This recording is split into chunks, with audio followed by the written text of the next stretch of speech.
Alright, YouTube, as you can see here, it is a cold and rainy day in the state of Michigan. And so I hit up a Salvation Army while I was in town for an event. And so I'll show you my pickups here. These were only 10 cents each. And usually I wouldn't pick up VHS tapes for the collection that have nothing to do with video games. But this says Learning Games by Frog. And it's got a frog with a joystick, and apparently he's controlling a spaceship going to Mars. I have no idea. So it was just too weird, too quirky, somewhat video game related for a dime to take advantage of. And I didn't know if I had this guide. Obviously it comes out of the battle chest, so there's probably millions and millions of these, so 10 cents is probably the right price. Best part is, with tax on this and the sale that was going on, I ended up paying an entire 15 cents for those. So there you go, YouTube. Pretty fun stuff. So here's what I got. Maybe I should pull it all out and then put it back in here. Let's do it that way. That way I can keep things kind of organized. Alright, that was just a flyer somebody was handing out. But I picked up a Mario Sports Mega Mix for $7. I remember when that game was expensive. That was like a $30 game at one point, complete like that. Now I think... I don't know, maybe 15 bucks or something like that. But, I don't know, cool game, unusual game. Need for Speed Carbon, Own the Streets. I'm telling you, when it comes to PSP games, I know there are good ones out there. I've been told there are good ones out there.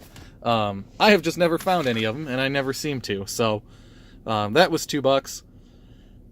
Beyond Good and Evil, Loose, $2, but, again, I don't know. I think it was, like $10 game, Loose even, something like that. This, I had no internet where I was, so I couldn't check up.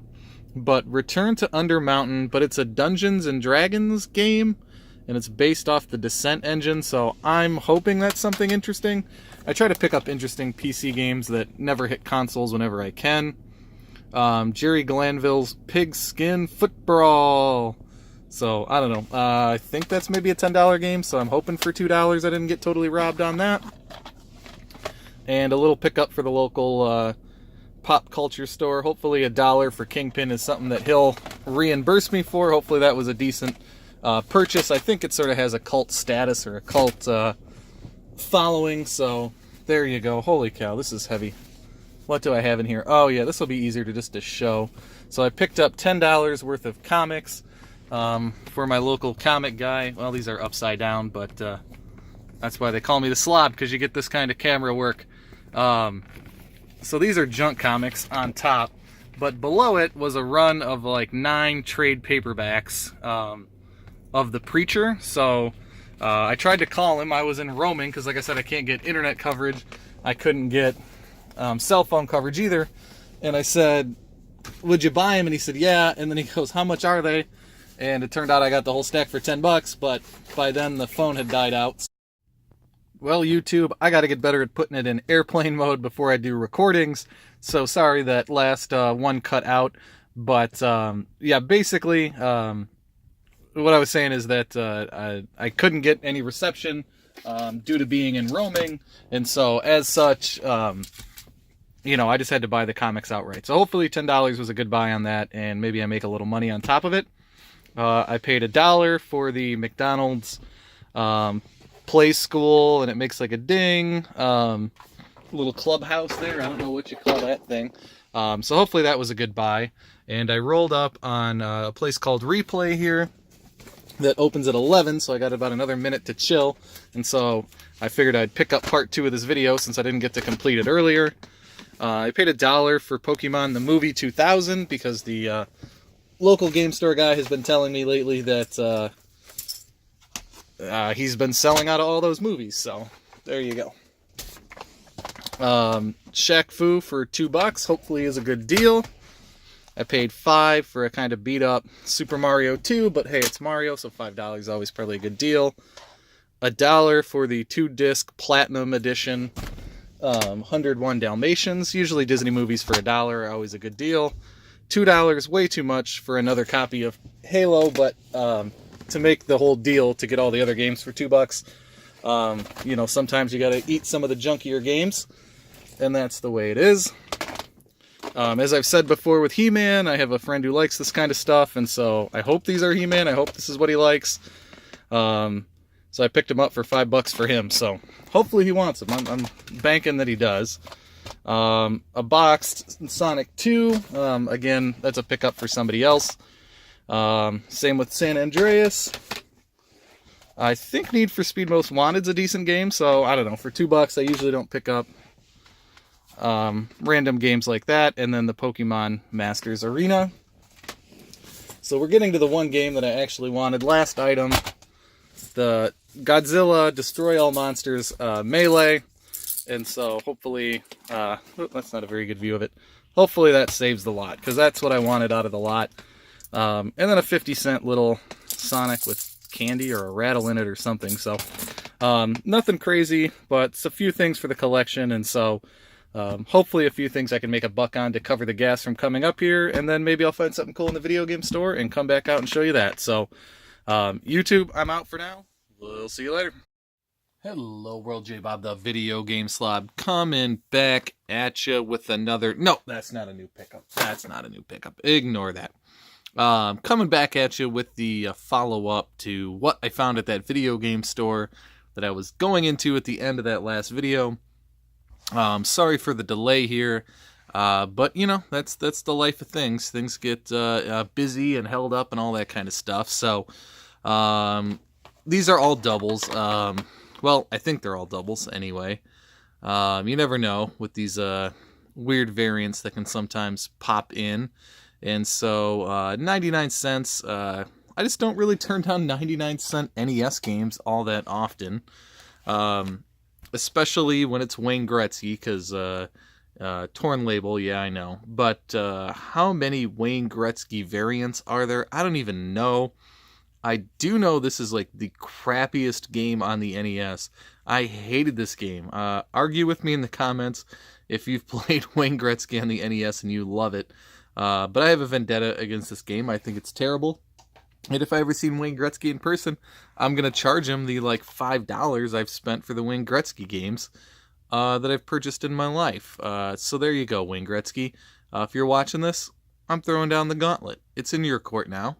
Let me know how that goes. And so I do love a X-rental game, but already do have Rambo, and a $1.99 just seems so cheap. So these are mostly for my local video game store, for my guy, so he can just keep the store shelves full and filled with some cool stuff like Star Wars on the Intellivision. Turns out I had this. I think it's a decent dollar game, so you just don't see these Parker Brothers cartridges, really. You know, when you see Intellivision, oh yeah, I paid $2 on this.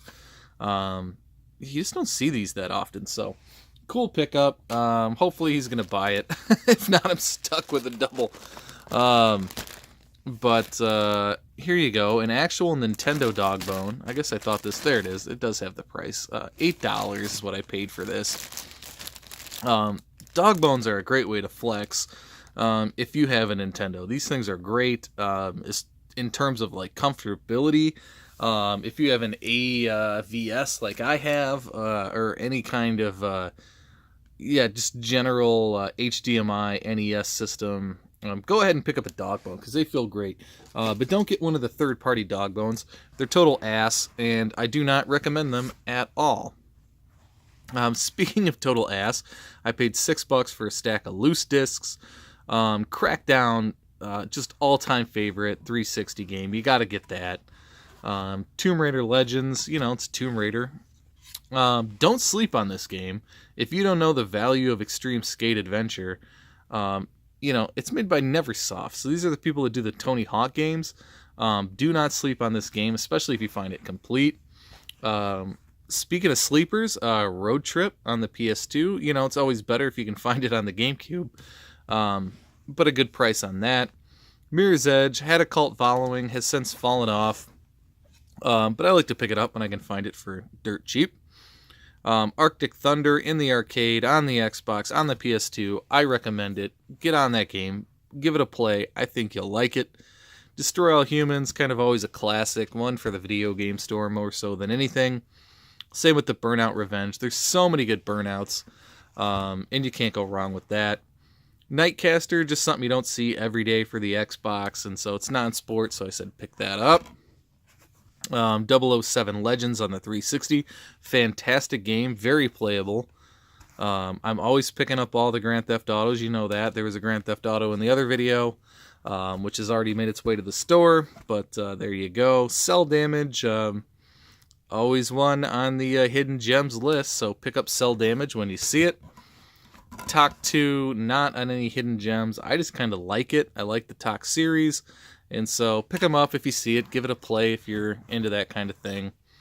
And kind of a wild card. I still haven't looked this up. I know some wrestling games have some value, and so just a nice photo of Dwayne Johnson there. Hopefully that's worth the cost of admission, and if not, no big deal, but sometimes you got to take the chance, or you got to make the bundle out of something, and you can't always find A+ games all the time, every time. All right, what did I pick up from the store going into my collection? $1 for Star Wars The New Droid Army. Never heard of it. No idea what this game is. I have literally more than 100 Star Wars games. But yet I didn't have that one. Had never heard of it before. Have no idea. Pebble Beach Golf Links. True Golf by T&E Soft. No idea. Paid $1. Anytime I can pick up a Super Nintendo game I don't have for $1, that's a yes for me, because you just don't see them that cheap. Young Merlin for $5. Looks like an $8 game, so sort of a decent value pick. No idea what the content of the game is, but Merlin made me think it could be something cool. Virgin Games makes me think it probably isn't cool. But for $5 for a non-sports SNES game I don't have, they really don't get any cheaper. Shark for the Intellivision for $1.99. Didn't have it. Actually looks like a fairly high dollar game. I have no idea why. I know nothing about it, but I just didn't have it. And for $2, why not buy it? All right. Let's go to the last of things that were pickups from me. I had Dance Dance Revolution Hottest Party 1, didn't have 2. Let's add that to the collection. Wipeout Fusion, you know by now that Metal Jesus has hyped up the Wipeout series, and so pick up these whenever you can get them. I think $5 is a fairly decent deal. I'm sure the screen will have the true value of that. So some things that are going to the video game store because they were $1. Sam and Max Season 1, or they could go to my buddies if, they're into these things. Samurai Warrior Katana, Pheasants Forever. I'm sure this is going to be an on-screen price kind of thing, but I didn't have it. I had it. I thought I didn't have it, but the price is decently high on those. Yeah, I don't even know why I bought this, but it's backyard football, and the backyard sports seem to be popular. Here's one that has some value, and I think I just featured this a couple of weeks ago in a GameStop pickup, so to see it for $1 is very nice. Wish I didn't already have it. And my pick for a hidden gem that you have to have on the 360 for $2. That's just a dumb price. So those hidden gems like that, I'm going to pick them up. I'm going to support the market. This is the end of a very long, I think 13-15 minute video. Didn't need to be this long. So YouTube, J-Bob is out.